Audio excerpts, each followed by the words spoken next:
Hi, I'm Dennis. As you can tell by the accent, Canadian. So I spent the lion's share of my career doing national security related programs. So I was director of counterterrorism, I ran counterintelligence, I ran support to military operations in Afghanistan. So very much on the intelligence collection side. And then the other silo would be stakeholder management, which I'm aware that we're going to engage in later.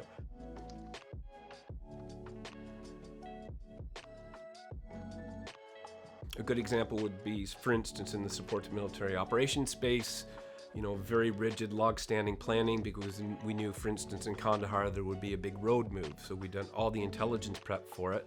Suddenly the threat changed. It's not where we thought it was bigger than we thought, or simultaneously there was another crisis that happened where we would have to be supporting whether Canadian or other coalition troops, and that agility was required. And it was difficult as a leader or as a manager to be able to kind of work with what you had in terms of resources, and yet understanding kind of the complexities and the severity of what could potentially happen.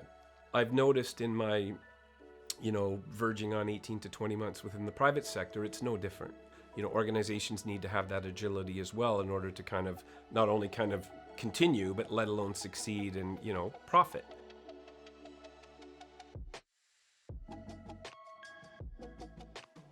So I don't know if I would agree if there's such a thing as being too agile. I think what it comes down to is potentially people taking too many things on. And that's where it kind of falls to the leadership to make sure that everything is being done from a kind of a priority-driven perspective, and knowing as and when to pull your people back, and being very kind of focused on what it is that you're trying to achieve now. But again, going back to the national security space, you can't predict how suddenly there could be simultaneous problems. So, obviously I can't say a great deal about it, but for instance, the Five Eyes intelligence community is astounding with respect to how we support each other. So if the Canadian side suddenly found itself in a situation where we had many things to juggle, our partners were there. So that would allow for that agility. It might not necessarily be us, but we knew we could depend upon a trusted partner to take on that responsibility for us.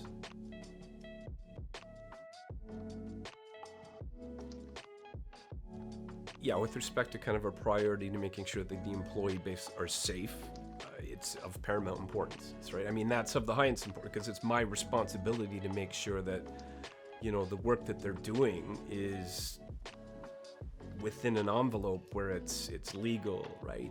They have all the resources that they require to do their jobs. They have that comfort level that they're doing what they need to do and that there's no concerns, providing them support, whatever that would be, whether that's personally, whether that's changing things to make sure that they have the latitude that they need to do to achieve the mission. You do have your boundaries, but you have to make sure that you're developing different mechanisms to achieve, whether it's that private sector mission, whether it's an intelligence operation or otherwise.